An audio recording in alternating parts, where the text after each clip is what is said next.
Welcome to Mr. Hilu, the channel where we dive deep into the most strange, dark, and mysterious true stories from around the world. From unexplained encounters to chilling events that defy logic, each video is designed to keep you on the edge of your seat. We post new stories twice a week, so if you're into real-life mysteries with a twist, make sure to like and turn on notifications so you never miss an episode. The Child from Hell, Episode 1. In the spring of 2010, in a peaceful suburban town, Susan and Mark Parker welcomed their first child into the world, a beautiful baby boy they named Jonathan. To the outside world, the Parkers were the perfect family. Susan was a beloved kindergarten teacher, and Mark worked as a systems analyst. They lived in a quaint blue house on a quiet tree-lined street, surrounded by friends and neighbors. The day Jonathan was born, Susan held him in her arms and gazed into his bright blue eyes. She had never known such joy. Mark stood by, overwhelmed with pride. To them, Jonathan was perfect. And for a time, it truly seemed that way. During Jonathan's first year of life, he hit every milestone. He crawled early, spoke his first words at 10 months, and walked before his first birthday. Family members gushed about how gifted and aware he seemed. Susan often joked, "He's going to grow up to be a genius." But behind the laughter, something small and unsettling began to take root. At first, it was easy to dismiss. Jonathan stopped making eye contact as often. He no longer giggled when his parents made silly faces. Instead, he began staring, unblinking, at fixed points in the room. But that phase never ended. By the time Jonathan turned 2, his behavior had shifted noticeably. He began ignoring other children at daycare, preferring to sit alone. When a child tried to play with him, Jonathan would shove them away. One afternoon, Susan received her first concerning call from his preschool teacher. Jonathan had bitten another child, breaking the skin. When asked why, Jonathan had said, "Because I wanted to see what would happen." The Parkers began seeking help. Pediatricians and child psychologists suggested everything from sensory processing issues to possible autism. But no diagnosis seemed to fully explain what they were seeing. At home, things grew worse. Jonathan would have violent tantrums when asked to do simple tasks. He once bit Susan so hard on the shoulder during a bath that she required stitches. On another occasion, he toppled over a large mirror, then stood silently among the shards. By age 5, his behaviors turned sinister. One afternoon, Susan found Jonathan in the backyard, methodically tearing the wings off butterflies. He looked up at her, smiled faintly, and said, "They can't fly now. They're mine." Susan's blood ran cold. Terrified, the Parkers sought a new specialist. After extensive testing, the doctor gave them a diagnosis that shook them to their core. "Your son exhibits signs of early onset conduct disorder," she said. "It is rare, and it often precedes full-blown psychopathy, especially around your younger daughter." Emily Parker was 3 years old, a bubbly, gentle child who adored her big brother. But now, Susan and Mark were being told to protect her from him.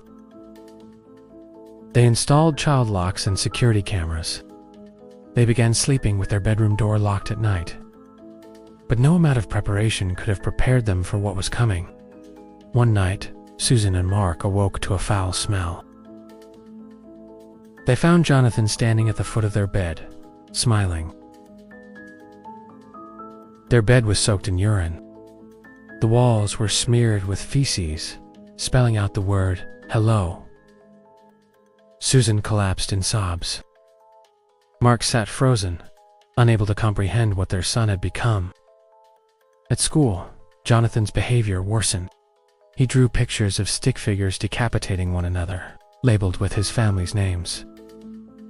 When asked why, he replied, "Susan and Mark locked away every sharp object in the house. They kept Emily close at all times, but Jonathan was always watching."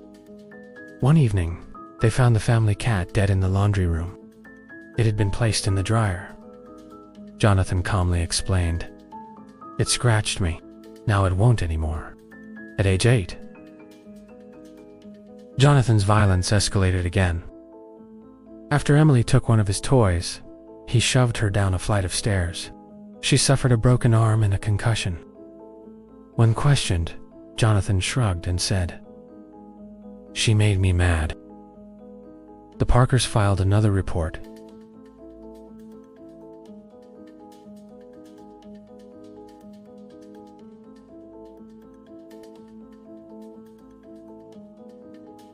This time, for a year and a half, the Parkers finally knew.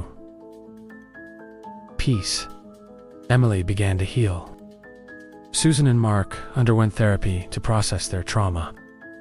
But in the summer of 2020, the facility informed them that Jonathan was being released.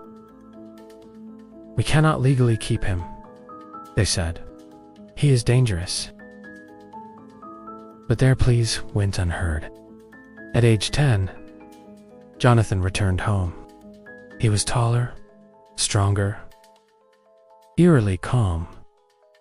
Cameras were installed in every room. Susan never let Emily out of her sight.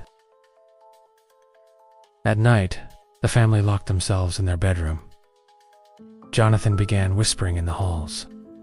"You can't watch me all the time," he would say to Susan. He left dead birds on the porch. The words "goodnight" appeared on Emily's door in red marker. Susan contacted Child Services again, but without direct evidence of harm, nothing could be done. One morning, Susan found Jonathan pouring bleach into Emily's juice. He smiled and said, "I just wanted to see what would happen." Another report was filed, but Jonathan charmed the caseworkers. At 12, the Parkers were living in terror. Susan and Mark slept with knives under their pillows.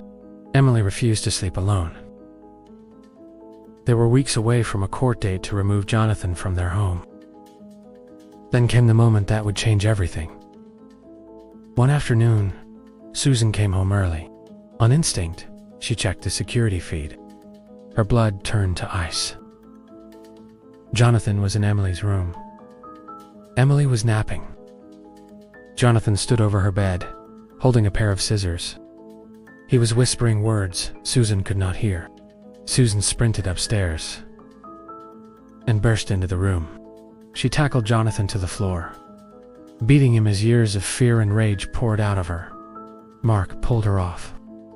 Jonathan lay on the floor, bruised, smiling. Police arrived quickly.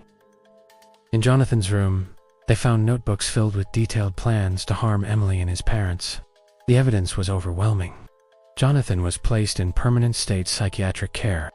Through legal channels, Susan and Mark were granted new identities and relocated with Emily. In a rare interview, Susan said, "I love my son, but I fear him more than anything in this world. I do not believe he can ever be saved." Was Jonathan born evil? Or was there something darker at play? That is a question only you can answer. If you found this story chilling, leave your thoughts in the comments. And if you want more strange, dark, and mysterious stories, hit that subscribe button. I am Mr. Helu, and I will see you in the next one.